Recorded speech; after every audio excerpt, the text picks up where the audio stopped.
If you grew up with a mother who was unpredictable, critical, narcissistic, or emotionally unavailable, you know the unique ache that leaves behind, and you also know how lonely it can feel. That's why we created a therapeutic support group specifically for daughters of difficult mothers.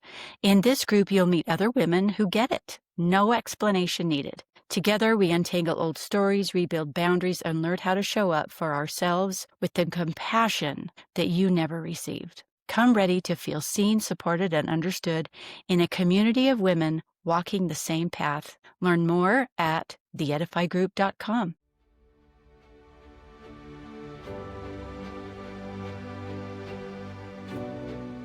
This is Hungry for Healing.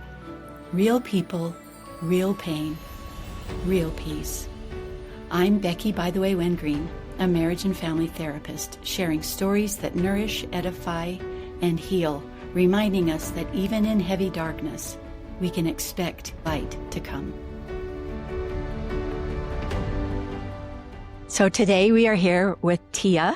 Tia is actually a former client of mine, and I find her story so compelling, heart-wrenching, compelling, interesting, all those things. And she has agreed to share this because I think it can be helpful to others, especially right now, because I think a lot of people are experiencing similar situations. So Tia, I'm going to let you just talk to me about where, your journey and what's, start at the beginning for us and just take us through. All right, that sounds good. Excited to be here, mostly, a little vulnerable, but that's okay. My name's Tia, like Becky said. I had a very, very toxic relationship with my mother. A lot of things didn't quite add up as I grew up. I lived more in fear rather than love. So that was kind of challenging as a kid, felt very alone because I knew if I wasn't acting the correct way on how I was supposed to act in a certain situation, which was in my own mother's head, not mine, I knew it was not going to end good for me. So I kind of grew up kind of like trying to be this perfect little girl, but also adapting to certain situations on like, I would have to be the certain person here, or at this event, I'd have to be a certain person here. And it was just, for someone very, very young, like that's very confusing. That's not something that I think a lot of people grow up doing. Like you just expect love from your parents. I give love to my kids, so that was kind of jarring. But I also noticed she changed the way that I treated others as well. So if she didn't like a person, I was not allowed to like a person. So growing up, I didn't have a lot of close friends because if my mother decided like she didn't like them, then there was always something that was brought up and all of a sudden I didn't like them kind of thing.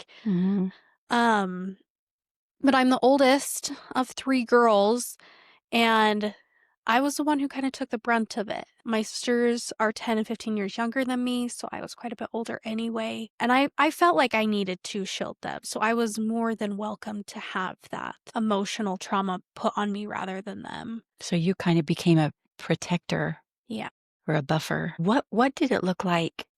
From a very young age, what did that look like to have to be the perfect child for you? Do you have memories that you're willing to share? Yeah, it was really lonely, I think, because even if I messed up minorly, like I didn't make a dance team or I wasn't the top person in my school class, like I would have almost this panic attack. Like I just remember like my stomach dropping, almost like fear, like, oh my gosh, like I'm gonna let her down. Even though a lot of times that wasn't the case, but I feel like that was me making up for like not feeling that love constantly and feeling like I had to earn something. So that was really hard. I think it was very lonely.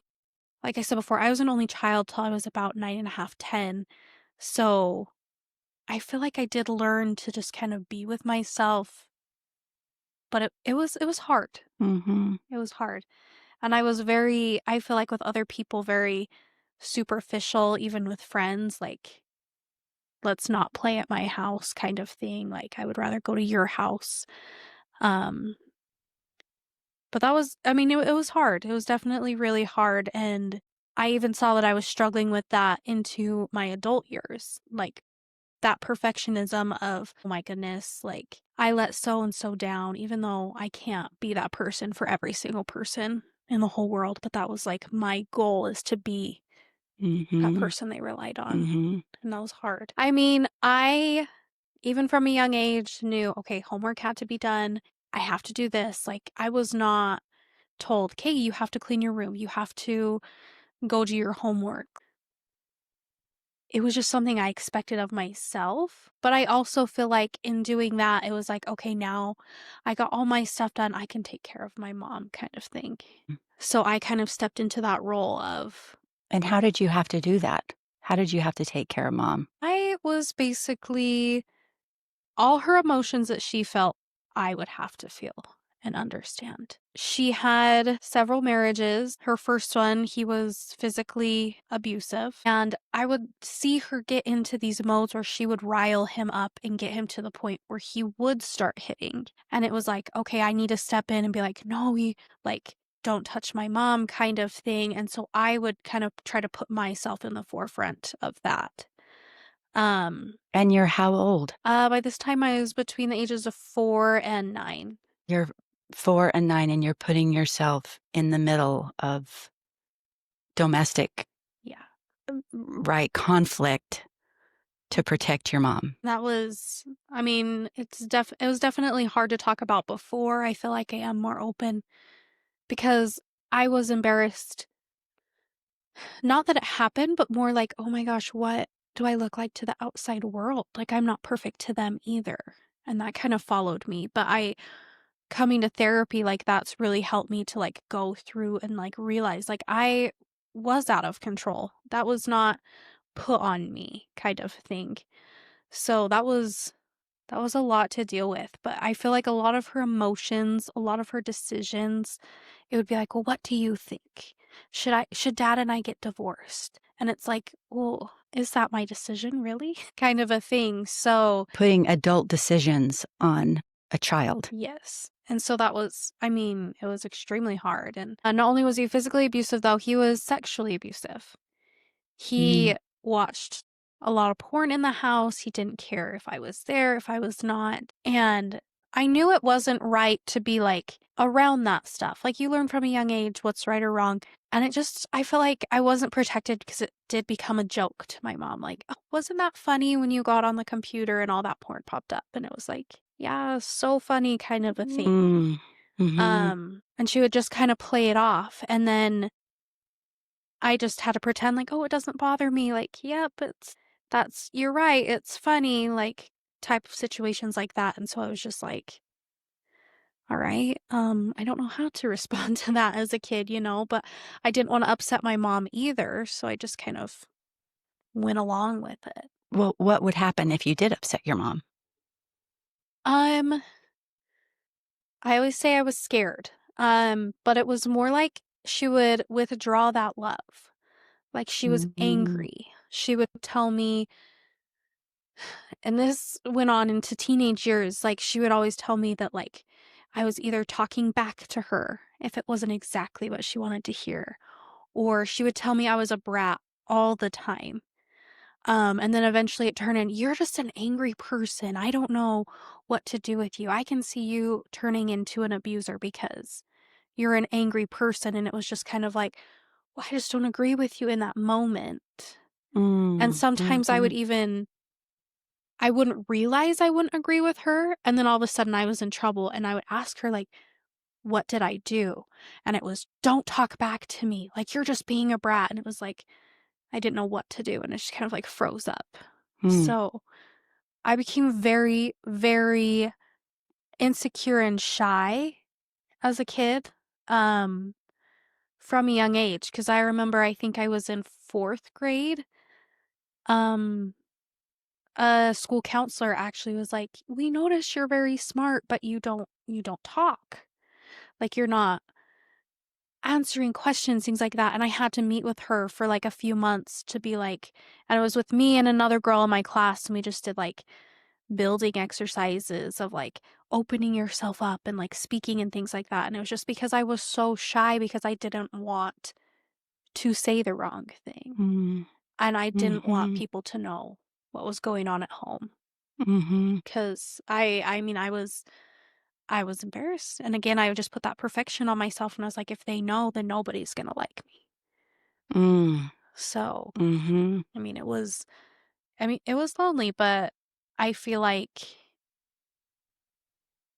until I was probably in, like, 8th or ninth grade, I lived that way. I never questioned what mom was doing if it was wrong, and that was Mhm. hard kind of taking a step back and being like, "Okay, I'm being manipulated in the way I feel, how I'm treating others, and I don't think that's right."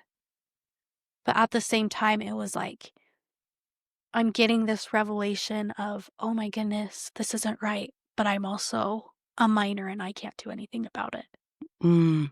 So When do you remember what happened that made you go, "Wait, maybe something's off?" so I feel like there were several things. A lot of it had to do with, like, there were little things, like, we would go to a store and she would find something she wanted to buy, and it wasn't on sale, but this was on sale, so she would have us pick off the for sale sticker tag and put it on that and be like, "If I do it, I go to jail, but you should do that for your mom. Like, why wouldn't you wanna save us money?" But, like, I knew it was wrong, and I was scared, like, "If I get caught, what's gonna happen?" Kind of a thing, and, like, because I knew she would throw me under the bus and be like, "Oh my gosh, I don't know why my kid would do that," type of thing, but I also felt obligated to do that. But there were bigger things too, like she would falsely accuse other of serious things like sexual abuse that were not happening. I remember her accusing a younger cousin of mine of that,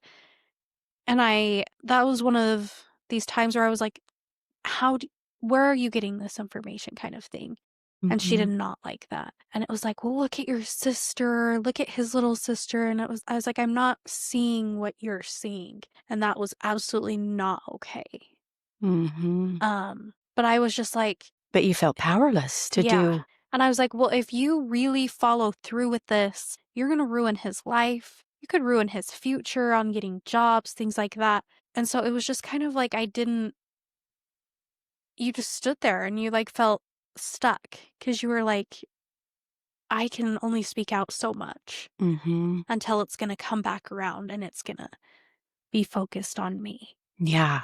So, that was always just at the forefront of my mind. It was just always walking on glass, like, make the wrong move and you knew you were gonna get cut, and that was just a constant growing up.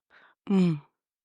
So, certain expectations were obviously put on me, um, conforming to what my mom wanted, but to Mhm. the outside world, we were to look perfect. And so a lot of that had to do with birthday parties, Christmas. I just remember birthday parties, I would get everything I wanted. There were presents, I would get the best toys, the best whatever. So at the time, everyone's looking in, jealous. Wow, like, so great, you did this for your daughter. But I was not allowed to play with those things. They were put up on a shelf high that my mother kept. I was not, because I would either ruin them or lose them. And so it was just kind of like this ongoing thing of looking perfect to other people and then being let down. And so I even had a cousin come to me and be like, "Oh, I remember when you had that toy. Remember when I came over and you showed me up in the closet?" And we just kind of stared at it. And I was like, "I do." Because I was not allowed to play with those things. I wasn't allowed to be a kid. I was allowed to see it and be excited about it. But then when it came down to it, I was not allowed to interact with They it. weren't really yours, No, they were for her to look good. and they remained in your home. It wasn't Yeah, like she returned them for the money. no. They were there to. Yeah, just to see up in the closet. I wasn't allowed to touch them. Um, if I asked, that wasn't okay. I remember once my grandma was like, "Well, let's just go get this toy. Like it'll be fine." And I just remember, "No, we can't do that." And I was 5 or 6 years old. Like, "No, no, no. If we open that, we're going to be in so much trouble." And they just kind of stayed there in sight, but not able to touch. So that was, I mean, it was a letdown. Was that strange for your grandmother? Yeah, I think so. But a lot of people were afraid of her. Was this her own mother? Yes. My aunts, uncles, grandma, her siblings, her own mom. Yeah, they wouldn't cross her because they knew what would happen. So I think that they knew to an extent, but it wasn't good enough to step in because they didn't want to be put into that. There was only really one of my aunts who did step in. And to this day, I have a very, very close relationship with her, and she's kind of become my mother figure and a grandma to my kids. But I mean, if you asked her, she definitely got the brunt of. Yeah. And like, this is an ongoing process of healing always, but therapy had helped me a ton. But I didn't even realize that it followed me as I got married later, though. I've been married 10 years now, but my first few years of marriage, probably till like year 5, 6, it was really bad. And because I was trying to have a relationship not with my husband, but also with my mother. And that she kind of lorded over everything. It was, oh, I can't do that because my mom would not approve, or things like that. But a lot of the things that I was doing, I didn't realize until my husband was like, why are you doing this? Why continually put yourself in this position or make this decision when it's not making you happy? Or he would come to me and be like, Tia, you cry. I find you crying, broken down, so depressed after you've been with your mom. And it was like, oh, you're right, kind of a thing. Even though I knew things that she was doing was not right, I was still trying to hold on to that. Of getting in her good graces, for her to be proud of me, to her to want to like love me, basically. And I honestly, even though I knew a lot of what she did, I didn't agree with, I didn't realize how much I still was doing that until my husband pointed it out.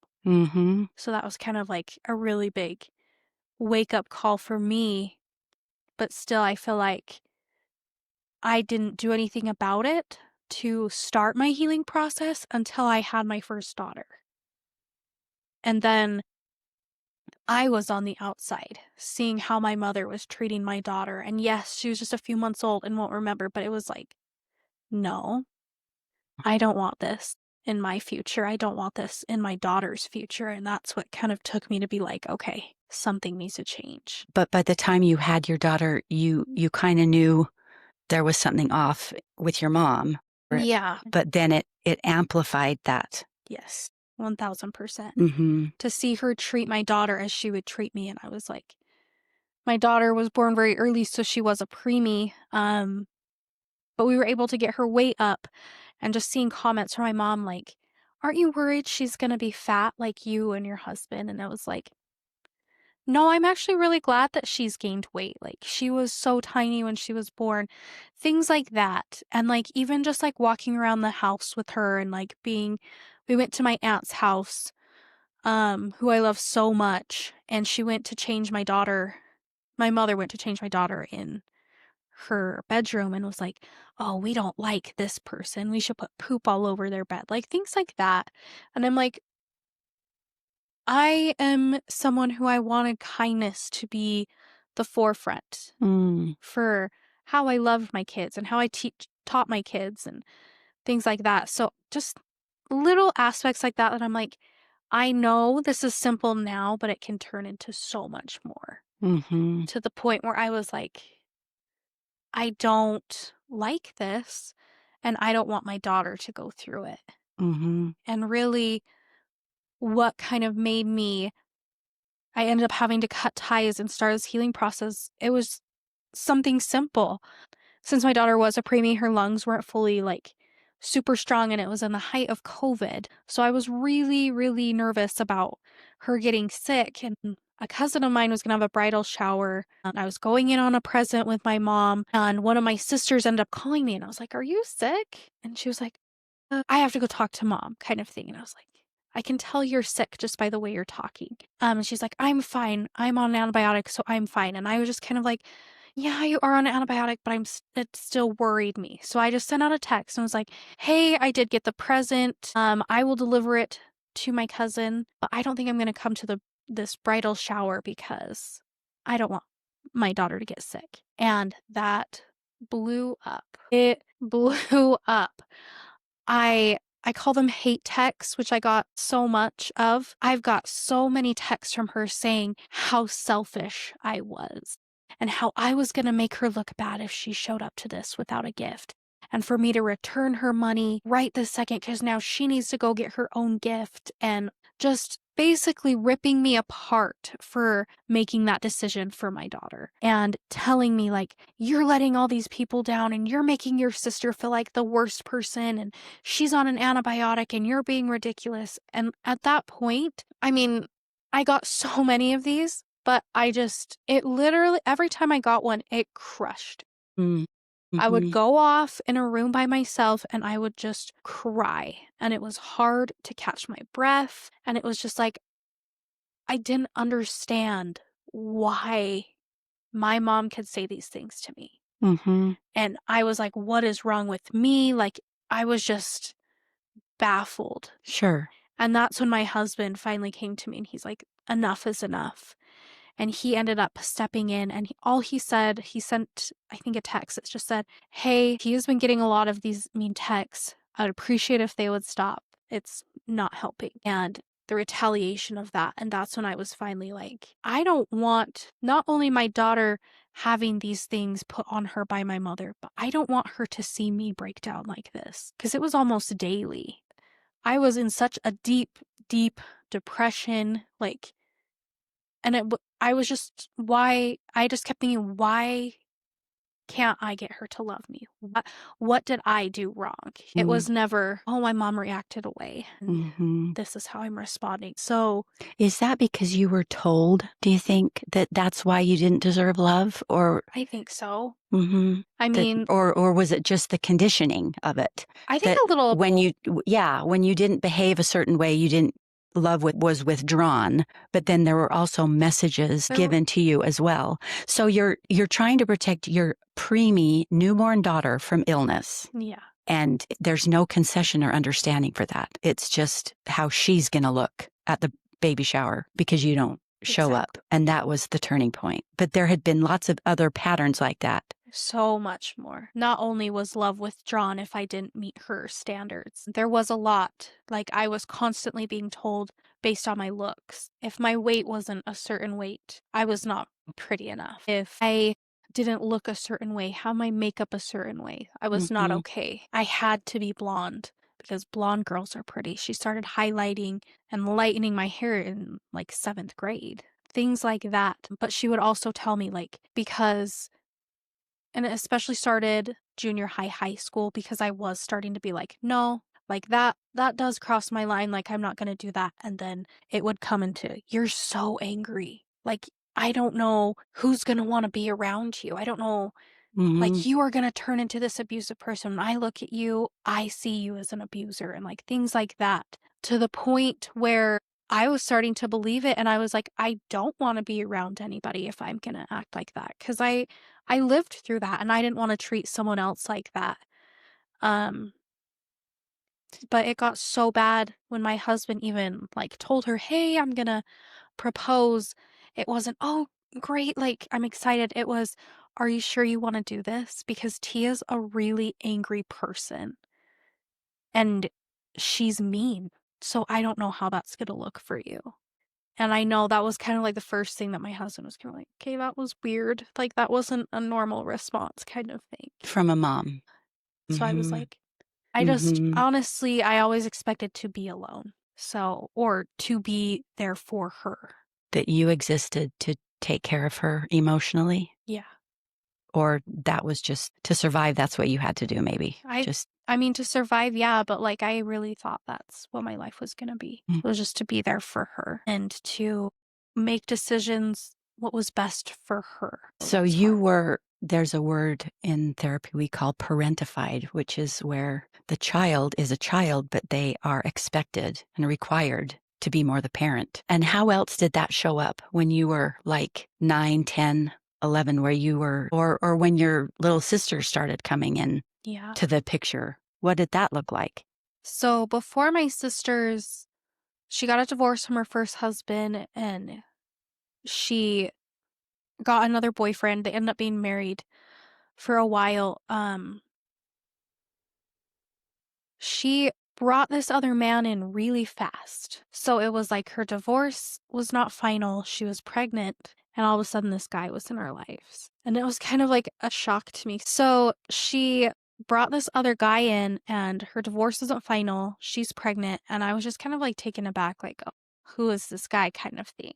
Ended up, I really did like him, love him. Like he was not bad by any means, but he was a drug addict. And to me it was just like, you're just gonna invite someone in without knowing. And he told her, he's like, hey, I'm a drug addict, like this is the things going on in my life. And it was just kind of like, okay, come on over, meet my kid. I ended up actually getting a fairly good relationship with him. He would do something that she didn't like or agree with, like he would smoke or whatever. And me and him were starting to gain like this great relationship. We were getting along. He was kind to me. He wasn't hitting me like her previous husband. He wasn't showing me porn on the TV. So it was just like all of a sudden we would be getting along, and then it would be like, okay, we need to meet. And she would have him on the couch, and she would have him in tears and then be like, Tia, what should we do? He started smoking again, and I don't think that's okay. Should we kick him out, or should we have him stay here? And like as a kid, that's something really heavy, and that's a big decision. And like obviously, like I didn't hate him, and he was kind to me. So it was like, well, I didn't know what to say to appease her. But I deep down, I think I knew like this isn't right, because I'd be like, well, I think he should stay. Like he is nice. We all make mistakes. Um, and then it would just turn into this big, huge fight. And it would either end with her telling him to leave and then he would be back, or we would leave to my grandparents' house and then come back. Like it was confusing, and I didn't understand why it was my choice. Yeah. But I was also scared, if I make the wrong choice, like she's gonna be mad. Yeah, what do I say? Yeah. What's the right thing to say? So, yeah. And I'm what? How old? I mean, by this time, I think I was like 10 years old. Yeah. Yeah. And so it started off there, but I think it progressed into like my sisters. So my youngest sister, were 15 years apart. When she would kick her husband out, I would stay in the room with her. Um, and I would get up with the baby, and I would wake her up only if she needed to feed, type of a situation. Um, I don't think she changed any poopy diaper ever. Um, with my sister. And my sister, who's just older than her, my grandma was like the sole one, because I was still like elementary school, junior high. So I wasn't Mhm. quite that old yet. But it became to the point where like my youngest sister would be like, Mom, to me. And then that would make my mother mad. And it was like, well, I'm helping out so much that it, like, You were filling that role. yeah, So you became called that, and then that was, yeah. wow, And upsetting to your mom. yes. And that was my fault. But it wasn't just when she was a baby, like, it was toddler years, like, came, and both my sisters, if they had nightmares, they would come to me in my bed. They would sleep with me, like, I was their go-to. And not only was I doing this, if I ever brought it up, it was denied. Like, you are making that up, that never happened." And so then it would start to make me feel like I was making it up. And so Wow. I didn't know what to do. And I was like, "Well, is this really happening? Is it not?" Like, There's gaslighting right there. yeah. And so Wow. I was just like, "Okay, I just do this and I don't say anything, even if I have to go to school the next day, even if I have to go take a test early in the morning." Like, I was like, "I just got to do this, because if I say something, I'm going to be told that I'm wrong, I'm a liar, things like that." And that lasted until I cut her out. Like, I'd be like, "Oh, remember when I would do this?" And even one of my sisters started to join and be like, "No, you had us weigh on you hand and foot." And I wanted to be like, "If I asked you to put some toast in the toaster, I don't think that is the case." But it just became a thing that I was just like, "I can't bring it up because I'm gonna be told I'm wrong, even though this was my truth. This is what I lived." Mhm. Wow. Yeah. The conflict, internal battle, but then the external battle too, that it sounds like everything you needed to do, it was all for an external reward, love coming in this way, because that's how you were trained that you needed it, right? So you became a performer in a way, trying to get that validation because it didn't come to you. There was one where she was fired from a job, and she was just screaming and yelling at me and my little sister, and I was like, "You need to calm down, like, we're not the ones who got you fired, we're not the ones who fired you," and like, that switched in her, and she was so mad, and she just started charging towards me, which I just kind of stood straight, and I was like, "Do not come at me like that," and just saying that, she ended up lying and calling her husband at the time saying, "Tia's coming at me trying to hit me, she's trying to swing at me," and so I got kicked out of the house, and I was still in high school. So, like, because she was fired, I needed to take I was supposed to take all of her negative emotions of her being so mean and so rude, but that was something minor in my life that I had to do. A bigger thing would have been, um, I danced my whole life. I that was my escape. I loved it, whether I was the best or the worst, I didn't care. That was just something I could go do and be. And be yourself, Yeah, express yourself. and I We loved share it. that love. Yes, it was the best thing ever, but I did competition dance, which can become pricey, and she decided to work for the office to kind of help pay for that. What I didn't know she was doing, she was going back several years into our account and deleting expenses so that our bill was already cheaper than it was and not paying, and then she offered to do it for someone else, and that's when she ended up getting caught. Was that the same job she got fired from? No, Oh, okay. this is totally different, total side job. Okay. But I just remember coming home one day being told I was no longer allowed to go to my dance studio that I had been at for 12 years, had friends there, loved the dance teachers, loved the studio owner. They were suing us or something, is what she said. And I was just like, "What do you mean?" She's like, "Well, they're saying that I am embezzled. Can you believe that? Can you believe that? Why would they do that? They are terrible people, Tia. You danced there for 12 years. I think this is just a way to get you out," kind of thing. And it was like right then and there, like my stomach dropped because I was like, this is something I have loved. And I knew I was like, it's not gonna work out. Um, Mm. but when it ended up happening, I did have to quit. I was not allowed back at the dance studio. She did come to an agreement with my dance studio owner, and she said, "Okay, I will pay you back the money that I just deleted, and we'll call it that." And my dance studio said, "Okay." But my mom did not take that responsibility. She made me go and hand deliver that check. She made me go into that dance studio as I think I was 13, 14 years old. And she had a script of what she wanted me to say.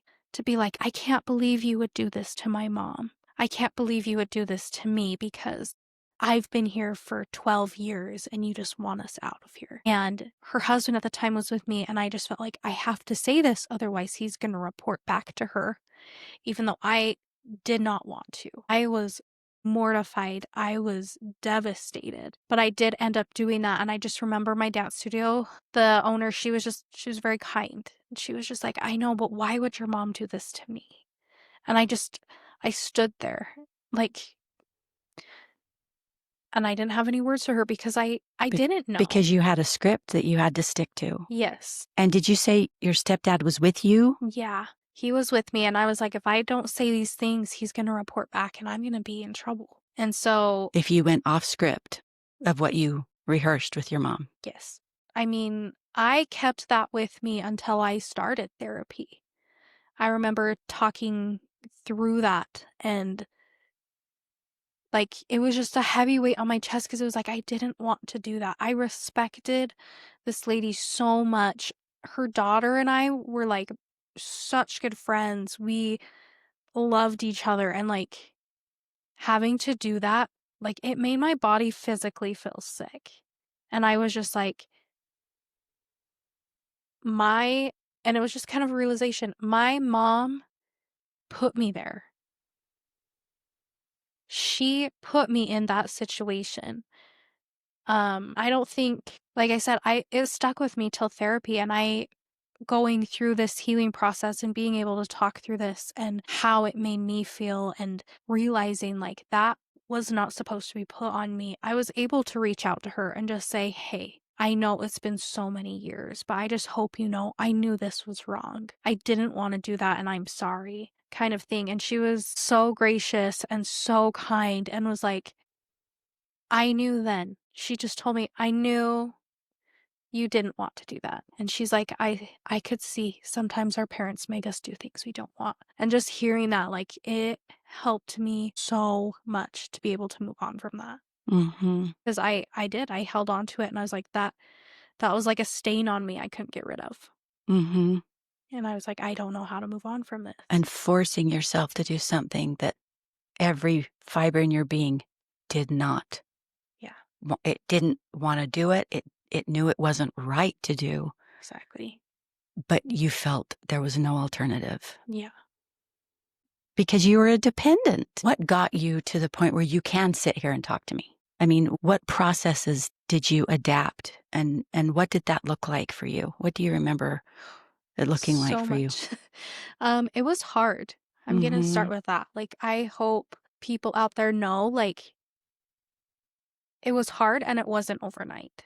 Like, this took years. And being able to find a therapist that you really click with, I think makes all the difference in the world. I had gone to therapy in the past where it was just kind of like, I feel like I'm not getting anywhere. So I think it may be trial and error with a therapist until you do find the right one who you can talk with honestly and to not feel judged and find one who you feel like sees you and not just, okay, we're going to fix this, you're gone, out the door kind of thing. I think what really helped me though was also going through it with my husband to be able to have that reassurance of, I'm not crazy. Like, he noticed things too. This wasn't something I made up, even though I was told that my whole life. Mhm. And I think being able to separate that, I was able to be like, okay, I'm going to talk through this. And even if it doesn't sound like it's a terrible thing, fine. But I do have my husband there that sees me kind of thing. So having support was huge. Um, but I think I had to really get to know myself, which I Mhm. didn't know. I only knew the version of myself that was there to appease my mom. Mhm. And that was scary. It was, what if I'm not the person that my husband wanted to be married to? What if I'm not the mom that I was hoping to be? But to be able to recognize where these thoughts and these emotions were coming from, to be like, "Oh my goodness, this is shame. Mhm. I am Mhm. shaming myself. I am putting myself down and I'm keeping myself there." And I feel like that was so huge to be able, like, to be like, "Okay, shame is not good." And I learned that in therapy, Right. shame versus guilt and all of the differences, and I realized I solely lived in shame. Mhm. And recognizing it was definitely the first step, but it took months to be able to get out of it, to be like, "Okay, nope, that's not where I need to be." And to, like, put my body in the present and being like, "Okay, here I am. This is my life now. This is my husband. Like, I'm okay. This did happen, but we can move past it," kind of thing. That has helped so much. Um, and I think another thing is realizing you can feel 2 emotions at the same time, Mhm. which you taught me in therapy. Mhm. It's not an Yeah. or, it's an or a but, it's an and type of thing, and I can feel two things at one time, and I feel like that really helped me because it was like, I'm either happy about it or I'm sad or angry, and it was like, "No, no, no, no, you can be both, and you can live in it, and you can process that for a moment and give yourself that time." And, I mean, these are things that I never did, so it was really hard. Mm-hmm. It was emotional, and I feel like it did bring up other things, but overall, I do feel like I have been able to open up because as far as I've come is amazing to me, and I want other people to know there is help. You can get past it, but I'm not discounting it's not gonna be easy kind of a thing, which I was hoping for, you want a one month fix and then you're out. But even now, as I'm not going to therapy every day, every week, every month, things do come up. Yeah. That was going to be my next question is Yeah. now that you've got two little girls of your own, right? And you're raising them, do you have times when a memory or something will hit you? And what do you do with those now? Things do come up, and it's crazy to me because it can send you in like a full body trauma response. You all of a sudden freeze up and you want to shut down, but you're like, no, no, no. I think what has helped me is to kind of ground myself and to just look around and be like, okay, this is where my body is now. I'm Mm-hmm. here with my two little girls. I'm in my house. I am safe. This is my husband. Like, I'm here on a soft chair, just kind of noticing things like that Mm-hmm. to calm myself. Otherwise, I do notice I go into panic attack mode, Mm-hmm. which it's terrible. I'm definitely not perfect at it, and sometimes I do go into panic attack mode, but I do feel like I am able to pull myself out of it. Whereas Mm-hmm. before it was like, nope, this is where I am. I Mm-hmm. can't.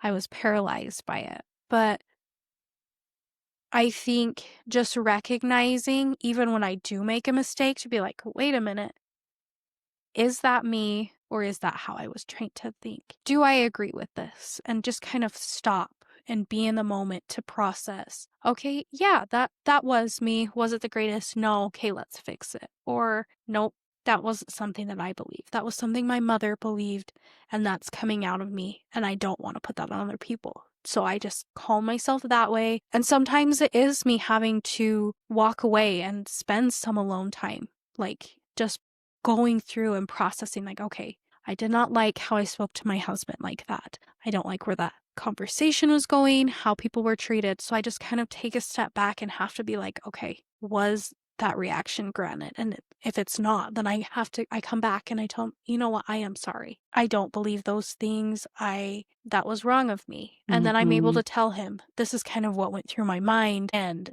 I know that's not right. But he is able to understand Mm-hmm. and things like that. And so you have had to become very, very much aware what messages are running through you, how they're coming out in your behavior, Yeah. and the origin of those, and then going back and using the present, right, which is the only place we can fix things is in the present, right? And figuring that out. And has it become easier as you've done it more and more? I mean, not that it's easy. Yeah. Because even for I don't know that I'd call myself even super healthy, but the more aware you become and the more it's just practice. It is practice, yeah. I do think it has become easier. I mean, it is hard, but it is a lot easier to be like, okay, that wasn't me. That wasn't what's gonna happen. I do feel like certain situations are easier than others. Mhm. Like sometimes bigger events happen that like, okay, well, like I need to kind of step away for a bit instead of 5-10 minutes kind of a thing. But I do notice that has become easier, and I feel like other people have noticed, like my husband's family and my husband, like the compliments that I have gotten from them to be like, you are so different from Mhm. when we first met you. And at first, like going through therapy, I was like, well, rude. But now I'm like, you're right, I am. And I can Mhm. see that it's good change. And knowing other people see that in me, like it does bring me joy because I'm like, I put in a lot of work to get here. And that I'm glad it's worked out. Yeah. Yeah. What would you say to people who, because there's kind of a movement of cutting off your parents, Yeah. right? So when people say to you things like, how could you do that? Or everybody only gets one mother, you really should stick with your mother. I mean, there's two sides of that. How do you process those messages? A lot of times I do have to kind of sit and be like, is this coming from a genuine point of curiosity for this person? I think recognizing that there are people out there who are just like there to kind of put you back into that bad place, I feel like. But noticing when it's genuine, I feel like it's easier for me to be like, I did try, put myself back there, and I just let them know I tried for 26 years and it just never improved. It never got better. And I made that decision for not only myself, but for my children, and to let them know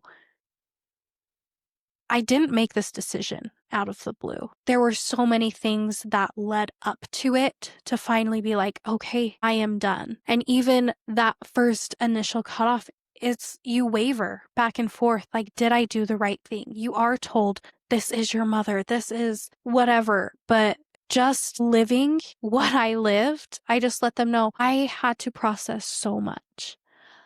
I decided to cut them off, and yes, I did go to therapy after, but even going through therapy, I felt confident in that. It would be totally different if I went through this and was like, okay, I feel strong in myself. I feel like putting boundaries in place are going to help. But it's to be able to go through this healing process and to look back and be like, oh, I did try to put a boundary here. I did try to stop this here. And it just was obliterated. It was ignored. To be able to just look on the past and be like, I know I made the right choice because of the patterns I have seen. Yeah, you lived. You would, because when you can ask for a boundary, but if it's not respected, then you have a choice, right? You have to decide, okay, this boundary is to protect the connection so that I can remain connected to you. If you don't respect that, it's not about control, it's about protection. And that's something that can be very confusing to people who don't really understand good boundary making. And it's sad for me as a therapist to hear how people use therapeutic words, therapeutic language as weapons to other people, because it happens a lot that they will get just enough therapy, but use it as a weapon in a relationship to get what they want. This isn't a therapy session. That's not what we're doing. We're just listening, to a story. But the boundary part, I think, is so important to that question because it's so epidemic. Oh, I've cut my parents off. And in some cases, it's your only choice. Yeah. Or to be healthy, right? And so it just depends. Giving that openness to you have that right to do that because your happiness is your responsibility. Yeah. And it sounds like you did that, and that has been part of you healing. Yeah, that definitely has helped. I feel like not only realizing why I cut them off, it's still been hard. I know we've talked about it in therapy, but like you do feel sad some days because like people say, like that is your mom. Of course. Yeah. So you have you go through a mourning process of I could have had a mom like this, but I didn't. And I feel like that kind of adds to confirmation of, okay, I did the right thing because in this situation, my mom did not act that way. And I can be sad about that. I can be like, I did want a mom who could do that, but I did have to learn, like, I can't live there. I can't live in that constant, oh, I wish my mom would do this. I wish, because I was put in several positions where it was like, maybe she will be better, and it's not. And that is ultimately why I feel so good about it. But I did have to go through that period of mourning my mom and how I wanted her to be or what she could have been to what she is. And then coming, okay, I just have to accept this is my reality. This is what I'm going to do. And I can't change that, but I can change how I react to others, and I can change how I react to my kids or my husband and move forward like that. Anything that you would want to say to somebody who feels like they are going through similar situations with their mom? I would just say reach out for therapy. I think that made the biggest difference. There are friends you can talk to and family members, but in these situations, it almost seems unreal. And I think going to a therapist and being able to get that objective view of, okay, Like, I am not okay, and that's okay. Even though you are in the middle of your emotions and it's hard, but therapy, I cannot stress enough, that has helped me so much. I was able to talk to my husband, I was able to talk to friends, but having different ways to cope and to recognize your emotions and putting you first in that situation, that helped. Because before it was people's opinions and maybe this could work or this worked for me, and you just need to find what works for you. And I think therapy has helped because you get several different examples of how to feel in the present, how to feel your body or how you're feeling, where in your body and things like that. And that's just helped me so much. I'm a big advocate for therapy too. Yes. Good therapy for sure is just really can be so life-changing and so needed. I just want people to know, like, you're not alone. There are people like us. There's people like me. There's people like you in so many different circumstances. And when you're in your certain situation, it often feels like you are alone. But I want people to know, like, there's help. Yeah. And you're not alone out there. Do you have fears now that will bubble up, like moving forward? Do you continue to fight fears, or have those faded? And if so, how did you calm those? I think for sure I still have fears, especially in parenting.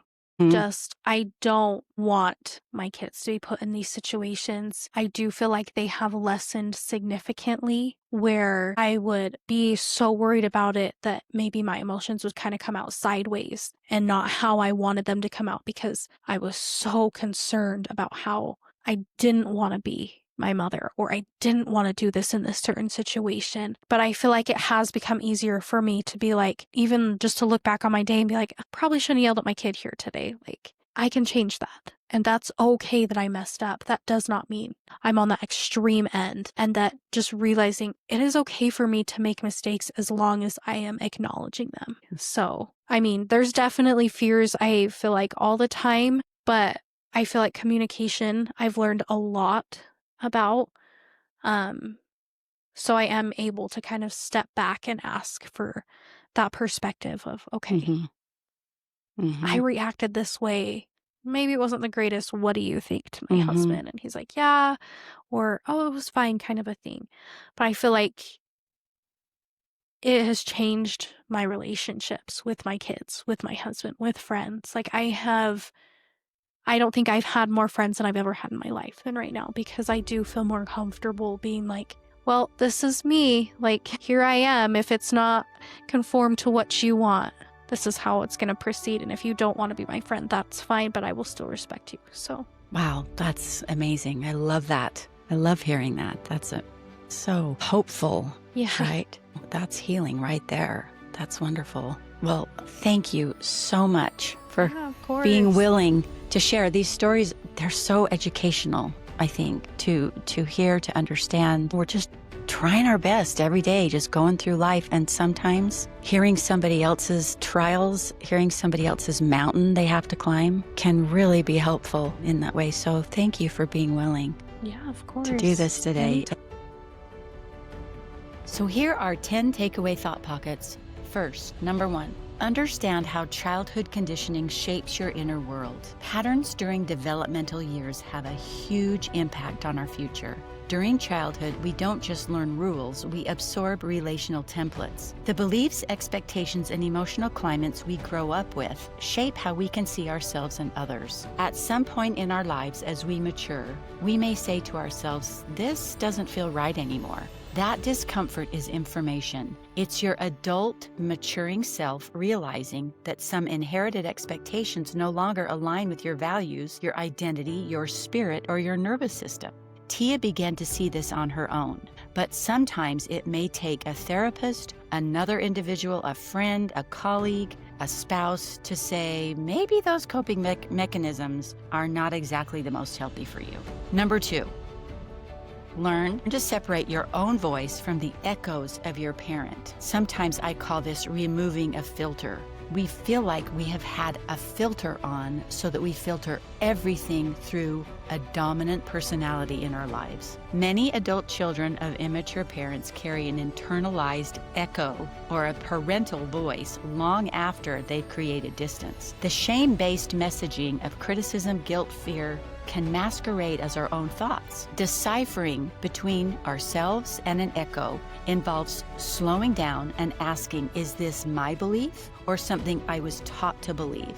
And how do I feel about it now? Healing includes intentionally removing toxic shame and developing a self-directed decision-making process rooted in your own values. Number 3, redefine boundaries as relationship protection, not punishment. Healthy boundaries are not about controlling, fixing, or changing another person. They exist to protect you and the relationship from harm, resentment, and exploitation. When someone repeatedly violates boundaries, the boundary may need to change from emotional limits to reduced contact to distance. Number 4, make room for complex and competing emotions.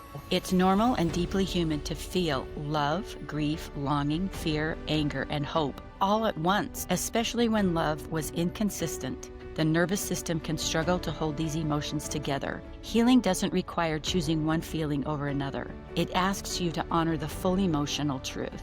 Number 5, build support slowly and intentionally. When the wound comes from a primary caregiver, trust doesn't come easily. Creating a healthy support system is often a gradual process. Start by sharing selectively, observing who responds with consistency, empathy, and accountability. Over time, you will learn who to trust, and you will learn who to go to for emotional safety. Then, people can replace the expectation that one unsafe person must meet all of your needs. Number 6, practice self-compassion instead of perfectionism. Tia's story reflects a critical truth. Healing doesn't mean getting it right every time. It means repairing, reflecting, and returning to alignment. Self-compassion allows you to learn without shaming yourself for missteps, especially as you parent differently, partner differently, and live differently than you were shown to. Number 7, embrace growth supportive resources. Therapy, psychoeducation, books, support groups, spiritual practices, and somatic work are not signs of weakness, they are signs of self-respect. Separating from an unhealthy parental relationship often requires outside support because you are unlearning survival strategies that once kept you safe. Number 8, treat self-care as a nervous system maintenance, not indulgence. Self-care isn't about bubble baths.